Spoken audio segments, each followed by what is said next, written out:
In today's episode, we'll be doing a lovely gunpowder war, a 3-on-3, Empire versus the Dwarfs.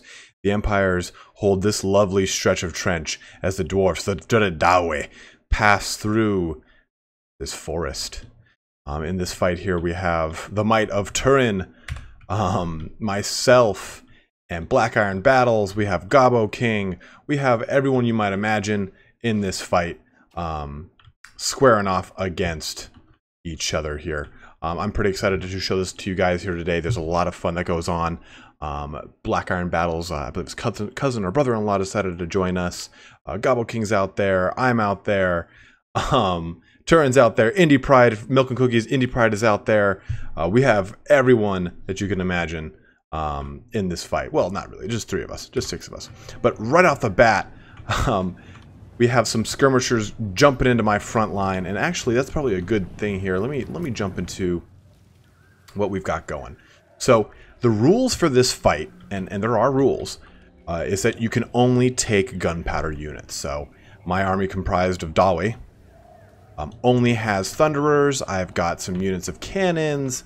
I've got a Rune Lord, because I figure that's more useful. I've got a Master Engineer, but we also have an Organ Gunner too, and I believe I have got a Flame Cannon around here. Or not, but still. We've got pretty much cannons and organ guns. Everyone's army has something kind of special. Mine, and this was completely unintended, I went with a bunch of gyro bombers. And you can see that these skirmisher units of Free Company Militia are already starting to attack my line. Just non-stop. You're going to see this going all over those non-stop bullets ricocheting off of trees, tearing through units left and right. We got a lot of fun in store for you guys. But they also have some Outriders that are flanking with the grenade launchers and standard edition ones as well. And then I believe Turin is to my immediate left or right, depending on how you're facing. He went with some flame cannons, some organ guns, some thunderers. So he was the one who decided to, his kind of flavor went with a lot more thunderers and a lot more cannons. Then all the way over here, we have Milk and Cookies Total War, Indie Pride himself leading a massive Dawe invasion, predominantly of thunderers. But no dwarf army is complete without some cheese or some sort of tomfoolery. As I look for them wildly.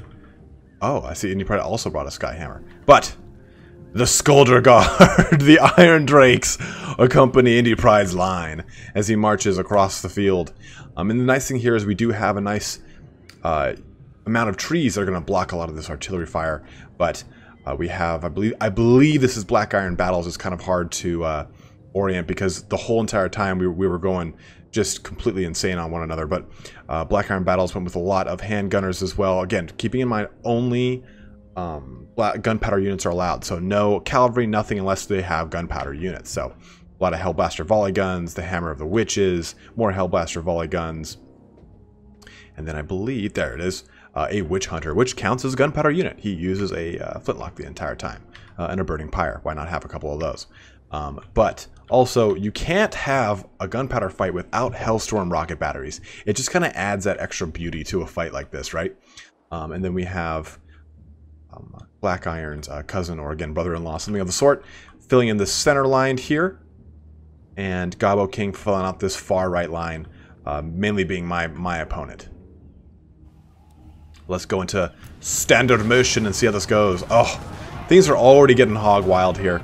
Charging the line. Now, I'm not too worried about this. Thunderers being strong kind of melee combatants themselves, even in reflective of tabletop, that's something I'm too scared of. Sterling's Revenge jumping in the line. They're pulling out their axes, getting ready to have at thee.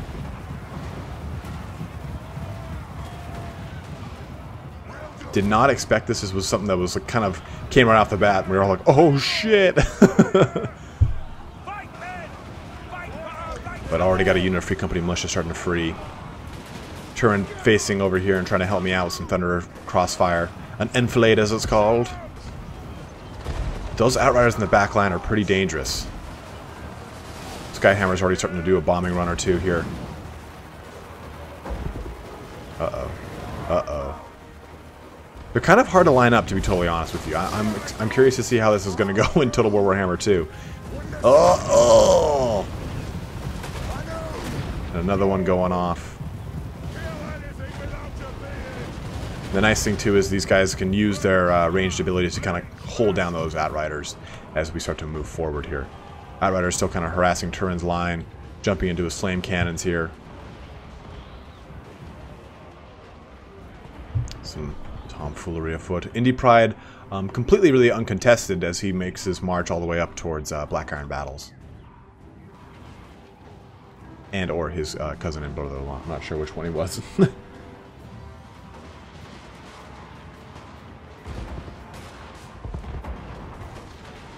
Slow start to begin, but this is just the kind of perfect pacing, I think, you know? Trying to get this grand fight across we have, rather than having us all march up to this line at once. We have got Turin kind of leading the way here, Indie Pride coming on this side, and me kind of dragging back, trying to deal with all these skirmishers and initial vanguard units. But kind of more and more as they filter through the line, trying to put some early damage in, and they did do quite a bit of early damage. I mean, this unit of Thunderers is not in good condition.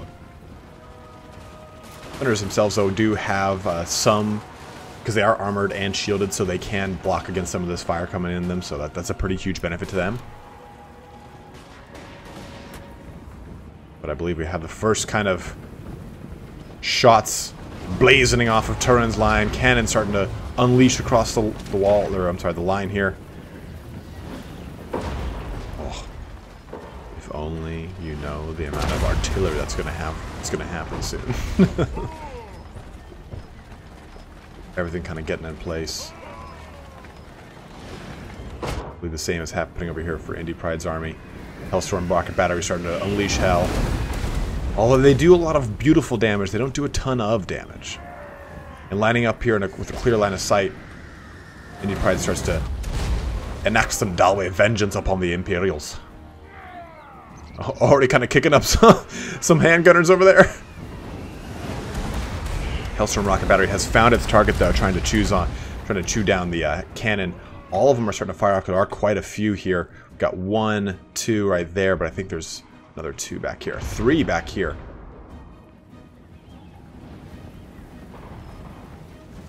My unit's finally starting to get up to a firing line. Still dealing with some backline harassment.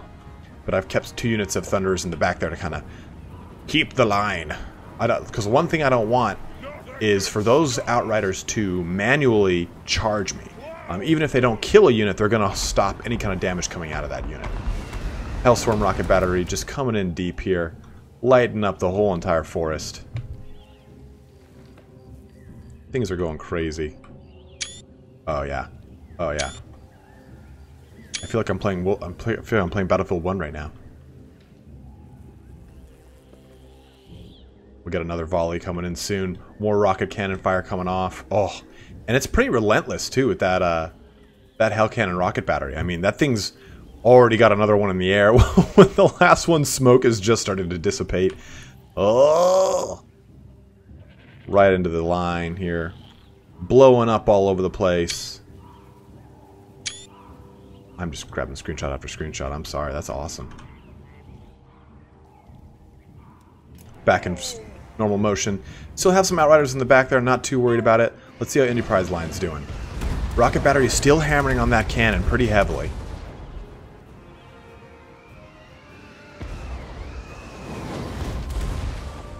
But you can see he's starting to get into formation, moving up the line here. Cannon starting to pick off the gun. The handgunners, though, are strategically placed behind this hill, so it's going to be a little bit harder for Indie Pride's artillery to do a ton of damage, but it's still going to be able to do quite a bit. Oof, that Hellblaster volley gun starting to rip through things over here. Got some targets in these Thunderers. Oof. In retrospect, I can tell you guys right now, we probably should have been the ones in the trenches. Oh, Turin's line getting lit up by Hellstorm fire batteries again and again and again. Non-stop barrages here. Actually, gonna focus on these guys. Got some mortars. I mean, you can't have a match like this and not have mortars going off, right? Get a good round. We'll get a volley out of them. Or, I mean, maybe they won't shoot ever again. Maybe this is the last time the mortars will shoot. Did not realize these things had such a slow firing time. But we also have some tanks and another Hammer of the Witches right here.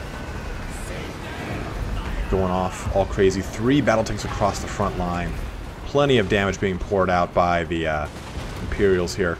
With that tank in front of those cannons, they're not going to fire, so that's a nice thing to know. But we have my line now. I'm going to slow this down a little bit so we can kind of get a better idea of what's going on here. Slow-mo. So, I've now begun to move my firing line up into the trees. And the important thing about this is going to give me a means to continue my artillery barrage without taking any kind of really big return fire. Even though these trees look barren, it's just the thing that's hiding the foliage for them right now. But my whole line is here they do have the Outriders here, that's why I've got the Thunderers facing out to fire into those Outriders, kind of prevent them from harassing or taking my back line. But as you can see, just tons of fire being displaced across the battlefield. Hellfire cannons going all over the place. Oh, I did have some flame cannons. There they are. Also, obviously getting knocked out pretty hard. But here's the real thing going on. Is some bombing runs. Now, I had lost one after charging it across the field pretty early here. It's right there dead. But watch how effective these bombers are at really getting in on lightly armored units that really can't take the beating of some of the other units that you would use bombers on typically. Turin's line just getting melted though by a combination of Hellstorm fire cannons, handgunners, and all the tanks and, and artillery back there, just completely getting decimated. The engineers being used to great effect though, as you can see, as they kind of enables him to continuously fire. Indy Pride moving up his organ guns to try and get some additional shots on here. The fact that everything's kind of really well entrenched means that Indy Pride has to charge that trench, pass through no man's land, and get up in the face of the Empire here. And as you can see, it's taking a pretty heavy toll on him, but he still has quite a bit in reserves as far as artillery goes. And his Sky Bombers, or Sky Hammer, are starting to unleash hell as well. But things are starting to happen. Things are happening.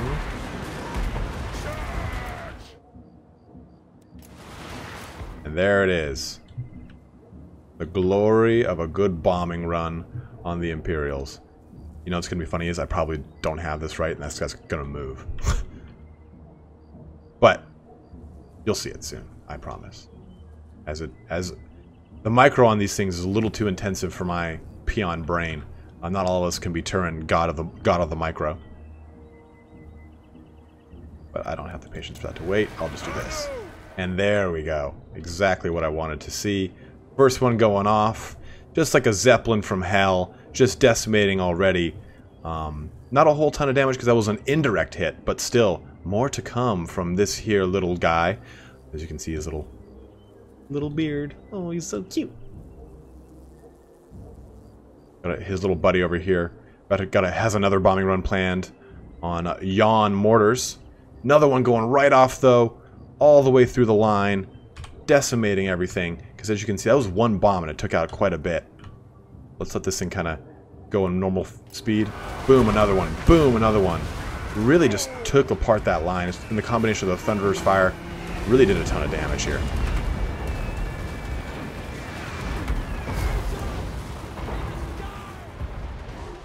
See here though that the center line is still very much intact. A lot of cannons here, but because they're a little overlapping, they're not getting as much fire as they should be getting off.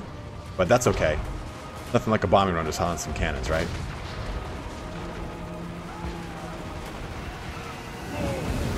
Oh, Hellstorm battery just went right through all that. Boom.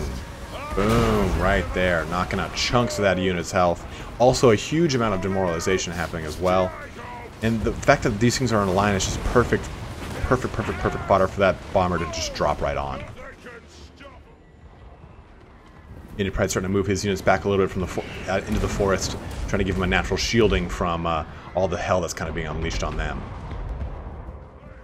Turin's army pretty well beaten here, pretty beaten down by a lot of the artillery that was going down. My army's starting to really come to the fore as we've broken back these two firing lines. My unit of my Sky Hammer has done some bombing in the back lines as well. So we were able to really kind of knock out some stuff. But Arch-Lector being focus fired down.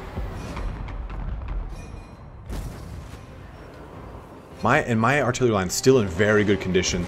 Still a lot of fire being poured out from them without any problem here.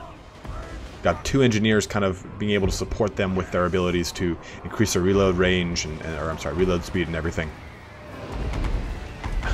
Boris Todbringer, though, meets the mighty lord of the Darway on the battlefield. Who shall come out on top?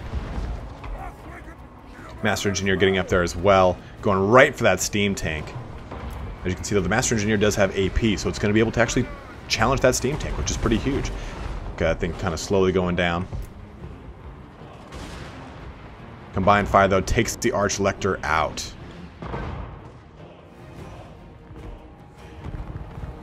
My army kind of still in tatters, just as much as any other one. You see, Indy Pride has gotten a chance to pull the Empire army out of the trenches, so that gives them a chance to use their organ guns, use their thunderers to good effect, and hopefully try to diminish a lot of this pretty untouched Empire army here. But boom! One of those bombs going off. Got another one coming in deep right here, and did I get that timing right? Sure did. Boom! Asaurus Rex. Skyhammer doing tons of damage. One bomb doing crap tons. Oh my god, completely decimating that Silver Bullets unit. Holy crap. Woo! Well shot, Indy Pride. Really starting to beat back a lot of what that army, as we just scrolled over here, it was at pretty full health, and now it was beaten back pretty heavily.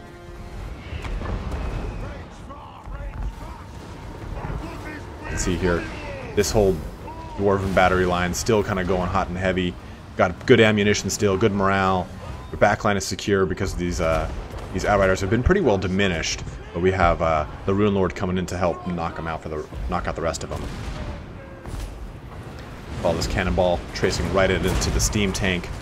Our Boris Todbringer has knocked out the Lord pretty heavily, about half health there, but we do have a pretty viable target in some of my units to knock him out of the game quickly, get rid of that leadership on that side, because we've already gotten one of the Arch-Lectors down. So, oh, some combined fire going into those handgunners. Hellstorm fire batteries still going across the land, shooting everything up.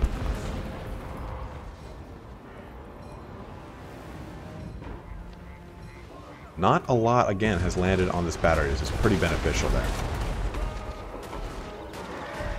Can't even, like, view this battery in, like, a good angle for, like, a cool screenshot.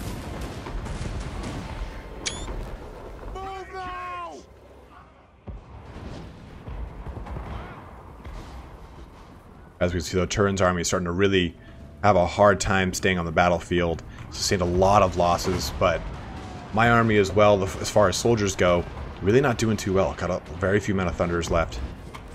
Indy Pride's army is still is in better shape, I'd say, than Turin's, but still has very few actual units left. Just one unit of Thunderers left. But the Skulder Guards still remain true. Oh. Is that mortar going to make impact? Oh, ooh, right in between things. The Todbringer over there and here, squaring off with this Rune Lord, that's not going to go too well. In conjunction with the Witch Hunter, probably using its Conviction or whatever the hell ability it is to just completely melt special characters. My unit's getting really beat up here by these mortars and handgunners, but again, my fire line is still in relative high strength. We have my backline Thunderers starting to move to the fore, wherever I put them. They're right there. Finally, these backline skirmishers are starting to fade off the battlefield once and for all. They piss me off. We do have the Gyro Bomber able to focus down Mighty Boris Todbringer on this end. With them both out of bombs now, the Gyro Bombers are really going to be used for hit and run tactics to hold units down, snipe out any units we can. We still have such a considerable amount of artillery alive. It still keeps the balance of power heavily in our favor. Moving up those organ guns is going to be pretty huge is now what we have to deal with is a lot more infantry and a lot less artillery. We take a look at Indy Pride's army over here. His is starting to really face some morale issues. Turin's army, for the most part, is completely fled off the table. The only thing that's left is his lord, and I think this crew of organ guns. But Indy Pride really now facing off against smaller units of Free Company militia and handgunners, as well as more of the crews of these engines. But still trading shot for shot. You can see one has already been just kind of knocked out. Gun crew against gun crew. Got a Witch Hunter still in the fore here, though. And one Hammer of the Witches that is still very much online. But getting these centers back online, though, here. Help knock out the rest of these crews. We've dealt with quite a bit, though, of their handgunners. Some fleeing off the table, some in ragtag condition. Turin's got a Master Engineer that's in pretty high health, though, too, as well. Something to note. And then one Steam Tank. Steam Tanks can be pretty scary if you're not running a build comprised entirely of things that can destroy one. But it at this point has pretty low ammunition, pretty substandard health, and it's targeted now by all of my cannons, I believe. Oh, organ gun's starting to go hog wild. I love these organ guns.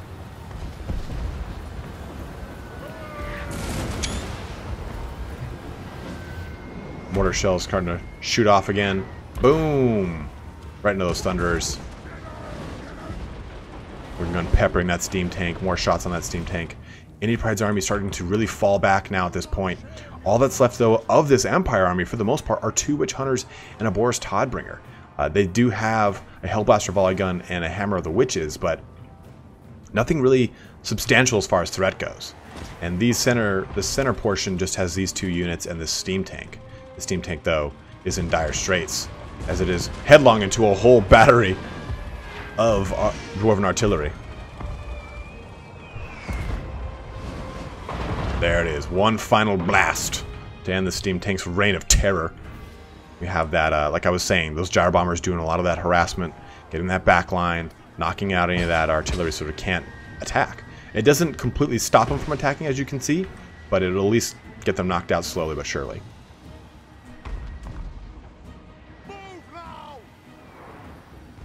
Master Engineers not caring, firing.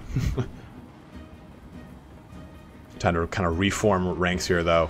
Everything out in the trees. Not going to be... because the trees are kind of a double-edged sword. I can't shoot through them as well as they can. Shoot into them as well, so I get that protection, and I also lose a little bit to my actual ability to shoot out of these trees. Organ guns really just last samurai the last of those handgunners. Holy crap! Thunder is trying to finish the job off as well. Organ gun doing some more action. Spinal columns and everything flying all over the place. Take that, you Ponzi hat bastards! Holding ammunition. We are relentless. Now we can see down the field, all that's left is this unit of Empire, and this. Oh, I thought there was more there. There and there. Just some haggard little crews, but it's just 2 ragtag artillery armies against one another. They do have, though, like I was saying, a Hammer of the Witches. They have got a mortar, or I'm sorry, a Hellblaster volley gun, and, you know, one okay unit of Free Company militia, and then a full team of mortars and a full team of Hellstrom rocket batteries. 1 Witch Hunter, and then Boris Todbringer. They do have another back here or so, but not as much to worry about. We kind of reform ranks. Finally knocking out that mortar. Getting everything in range here. I'm going to make a new firing line. We'll fast forward this a little bit. That little bit faster. Artillery does move very slow. So we're already starting to take shots from the Hammer of Witches down there, downfield onto Turin's Engineers.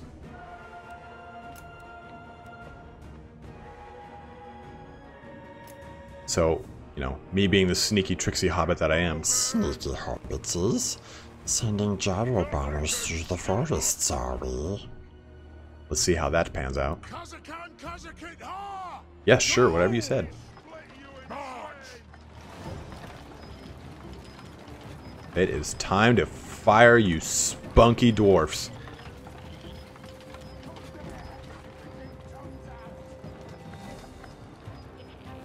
So really, I mean, we've been kind of having at it for a long time here now.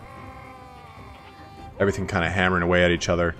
Engineers getting in place to really help out with the reload time on all these. There are cannons already starting to unload on my line. Fire at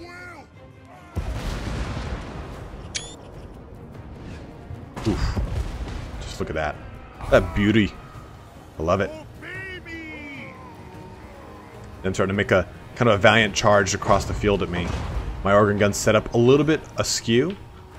We can pop this back up here. A little bit askew to help out for the firing arcs. Get these guys in a forward arc, get them on a side arc.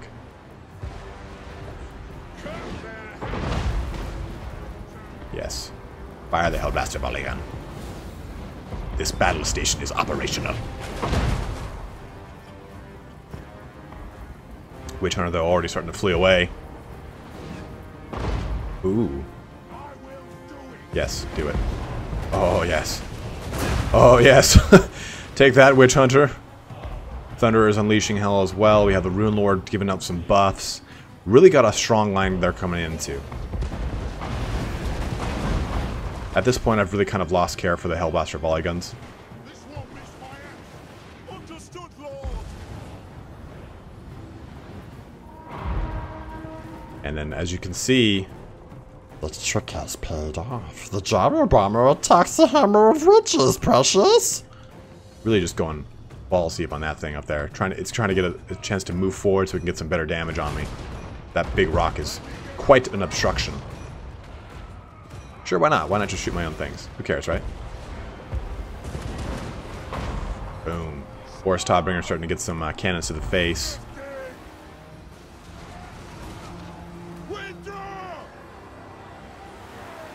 That Witch Hunter's kind of scary, though. Crew's going wild on the Thunderers.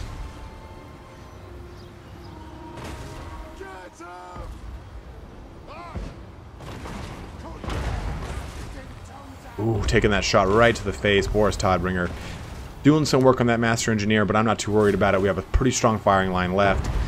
This Witch Hunter has seen his last day. Rune Lord coming in here to save the day. And also, the might of the organ gun crews. Bringing that morale down and down and down. Army loss is starting to kick in. Enemy routing. Completely just decimated army. The Gunpowder War, fought tooth and nail, is a resounding success for none other than the mighty Dawe. So I hope you guys enjoyed that here. Let's take a look at, I think we get a little post-battle here.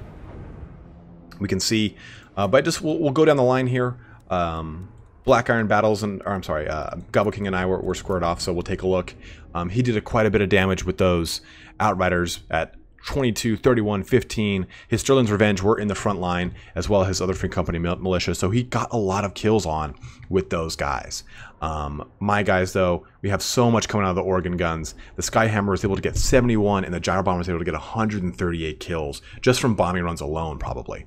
But the cannons are able to exact quite a bit of toll, 11, 19, 31, 16, and these pretty low unit counts. That's pretty okay with me. But the Hellstorms, 50, 36, 52, melting through Turin's line. 51 on this mortar. 21 on these handgunners. So the handgunners weren't as useful, we can see. The artillery definitely was able to get more shots on. But, I mean, 72, 48, 21. Thunderer is really delving out quite a bit of damage. So Turin, I believe, was either against Gobbo or Black Iron Battles or his cousin / brother-in-law, Magic Potato. Can't remember which one it was. We'll take a look here, just assume it's like this.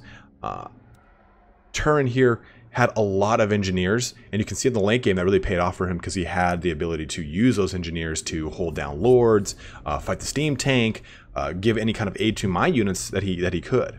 But one of those flame cannons got knocked out pretty quickly, as well as those 2 organ guns, so we weren't able to get a ton to bear. But his flame cannons were able to bring out quite a bit of damage. One cannon was able to do quite a bit more. Turin was definitely the leader as far as getting up the hill as fast as possible, but he did pay for it by losing a lot of his artillery pretty quickly. His Thunderers, though, had pretty good across half of them, and then pretty bad on the other ones, like 4, 10, and 4 and 10 and 13. The other one's 33, 21, 43, 28. So you can see kind of how that went. Then the mighty Milk and Cookies Total War and Black Iron squared off. And so it looks like, actually, I'm sorry, Black Iron was in the center if I look at all these tanks. So Black Iron, being the bastard that he is, brought just shit tons of tanks. 24, 34, 38 kills against Turin's army here. Let's just kind of switch that up so it's proper. Then we've got the great cannons going off as well. Man, he brought just nothing but cannons and steam tanks. And then those handgunners were really decimating things as well. Oh, man. But then Magic Tomato and Indie Pride here. Skulder Guard 27, VIPs definitely. But Cannons at 61 has a silver chevron, double silver chevron at 56, 38. Gold chevrons, 46, 23, so definitely got a lot of use out of those cannons. The organ gun got a lot of use here as well, but not so much on the other one. Probably that was the one that was focused down quickly. But he did get plenty of kills with the Skyhammer, as we saw, and how useful those can be in harassing a back line. But Magic Potato brought a lot of Witch Hunters. Holy crap, 3. Didn't know it was all 3 were his. But you can see that a lot of what happened here was his Hammer of Witches that was placed up against that windmill. His Hellblaster volley guns going hog wild. And his Hellstorm rocket batteries were pretty much non-stop barraging Milk and Cookies line. But even 20 and 33 coming out of the Witch Hunters is pretty substantial. Pretty substantial. But that kind of concludes this video for you guys here today. We did use a modded map. I believe it's called Hochland Trenches. I'll put a link to it in the description here. We didn't use any modded units. These are just standard units, but the map itself, Hochland Trenches or Kirkland Trenches, whatever. Yeah, Kirkland and Washington. No, Hochland Trenches, or maybe it's even Talbuckland, whatever the trenches are. I'll put that link in the actual description here for you, and that way you guys can go ahead and check that out for yourself. Maybe reenact this in an opposite way, or different units. Maybe you want to do greenskins against a massive Dawi invasion. That'd be pretty fun, or even Empire again. But hopefully you guys enjoyed this. Go and check out, you can check out Turin, Milk and Cookies Total War, Black Iron, and Gobble King's channels. They will all have this up as well, doing their own version, their own coverage. Mainly probably focusing on their armies as much as I focused on mine. But thanks for watching here today, guys. Have a good one, and take care.